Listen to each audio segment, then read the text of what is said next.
What's going on, trainer? Kardmi has 10 different types of Kardmi in the game, all with a ton of unique moves, powerful moves. Today, we're going to be starting a new mini-series where we break down the top 5 best skills from each element. And we're going to be starting with Fire, the most purely aggressive skill set in the game. Let's go ahead and dive into the top 5 best fire skills. And in addition to that, I'm going to also be talking about the best partners to use with these skills that synergize the best. Let's go ahead and dive in.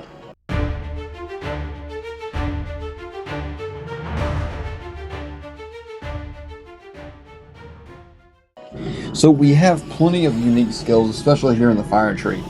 We're going to be starting off at number 5, and real quick, I want to remind everyone, if you guys are new here or if you just don't really pay much attention to it, there are different types of skills. There are special and there are physical type skills. Physical ones are the ones where your card physically hits the target, and there are various extra effects that can be added if it's a physical attack or a special attack. So in each skill, I will be letting you guys know whether it's special or physical. The first one at number 5 is going to be Evil Flame, which is a special type skill. Now, it's important to note that this skill does not do any damage, which is kind of surprising because it has quite a high energy count. It has 8.5% accuracy with a 6 energy count.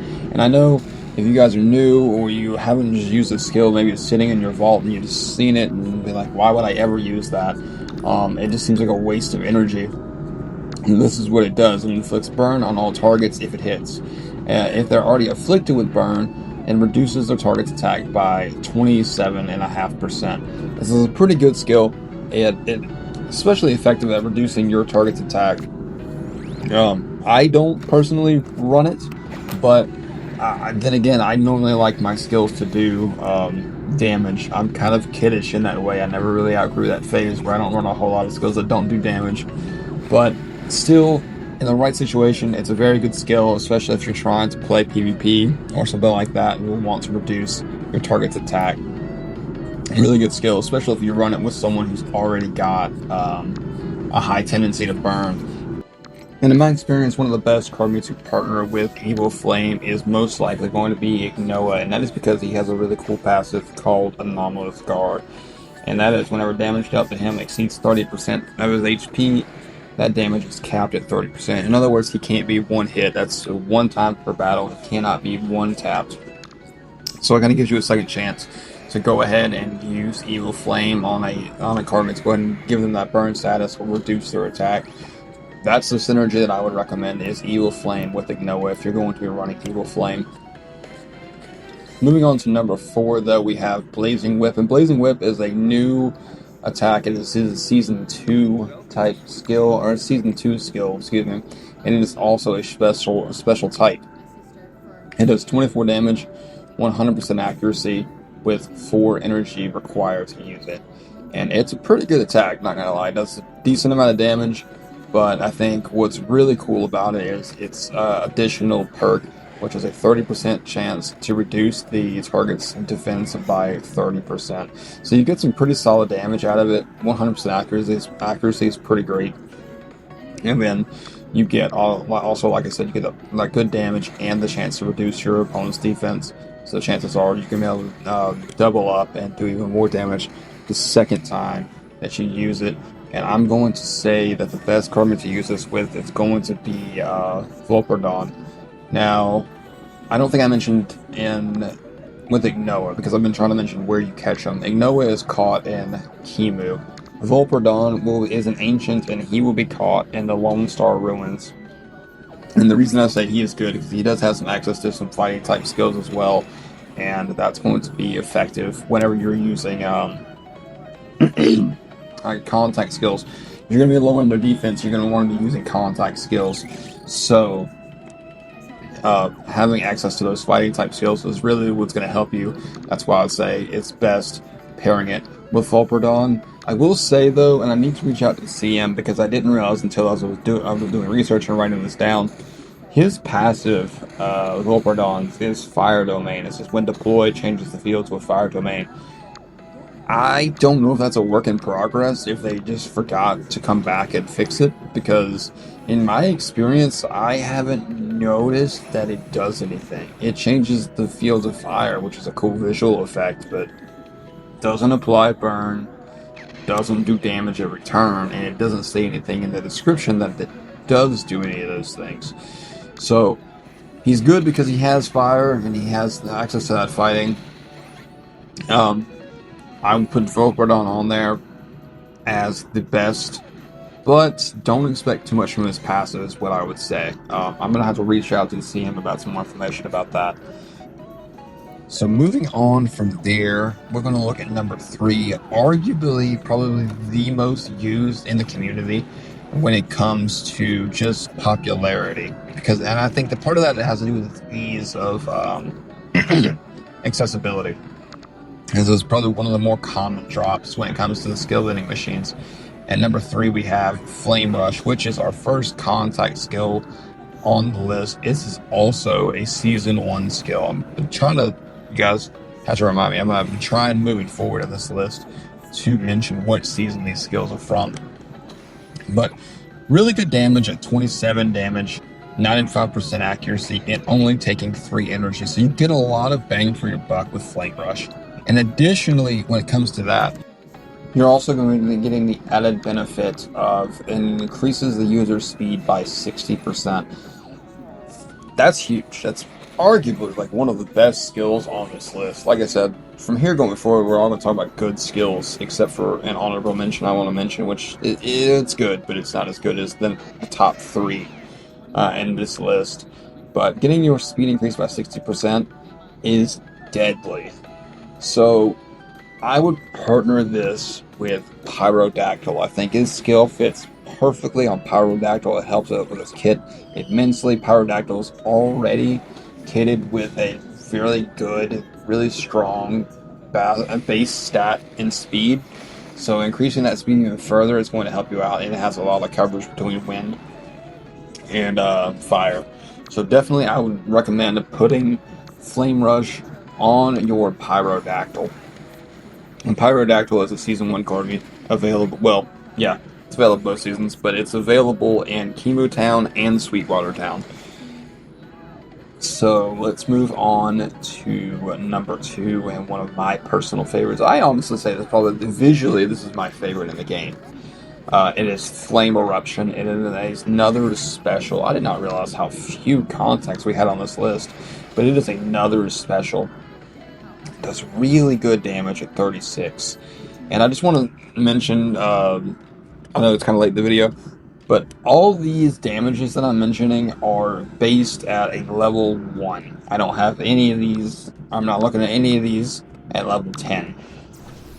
But this is a 36 base damage with 100% accuracy and only takes 4 energy. That's pretty huge because you look at the other skills that we've mentioned at that low of energy. You look back at Blazing Whip, 4 energy, Flame Eruption 4 energy, yet does 12 more damage on base. That's huge. And then it also has, it's probably the first skill on here that we're seeing has a 12% chance to inflict burn. Now you remember in the first skill that I mentioned, number 5 on this list was Evil Flame. And the best Kardmi I put on here twice, because the best Kardmi, in my opinion, or a good Kardmi to use and synergize, is again Ignoa. And if you amplify this skill by getting more than one version, and you have it as different stars, if you rank it up from like 1 star to 5, all the way to 5 stars, it will increase this chance significantly to burn. Now, I don't have a lot of flame eruptions myself, so I can't tell you exactly what it caps at. But if I had to guess, I would probably say this caps at like 25 to 30% chance to burn. But I could be wrong, so you guys don't come for me if I am. Don't quote me on that. But it will increase as you add different copies of this skill to increase its potency.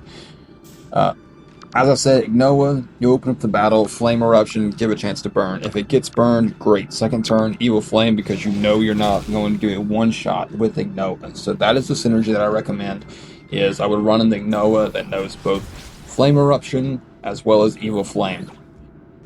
And then I want to move on to our honorable mention, which is going to be another special type skill, and that is going to be another Season 1 type skill, and this is going to be Infernal Purge. So, this is sitting at 23 damage with a 90% accuracy, high energy cost though, and it is at 6 energy. Kind of worth it because it is an AoE skill, and it causes additional damage if the target is burned. So I surprisingly would not partner this or with Ignoa, not if you don't want to. It wouldn't hurt to put it on Ignoa, just because again, then you've got your burned synergy. But I actually said that you can partner this with Soulfang for a pretty good. You can almost do as much damage with this on Soulfang as you could if you. Because he. Let me back up. He has a boost. His passive is called Sunny Call, and basically it's like Sunny Day from Pokemon. And once you deploy him, you get 5 turns of Sunshine, and that increases the fire damage by 30% for 5 turns.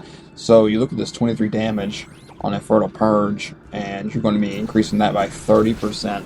You're going to be doing almost as much damage as if you were using Flame Eruption, but you're going to be able to hit 2 enemies since it's an AoE skill. So that's why I think it partners best with Soulfang. Soulfang's a really good fire-type Kardmi if you're looking for a good one.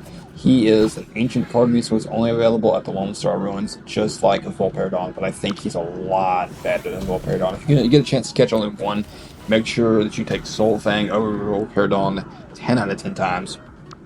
But moving on from there, let's look at number 1, the best fire-type skill in the game, which is, of course, and you guys probably predicted if you were veterans of the game, Chariot of Fire.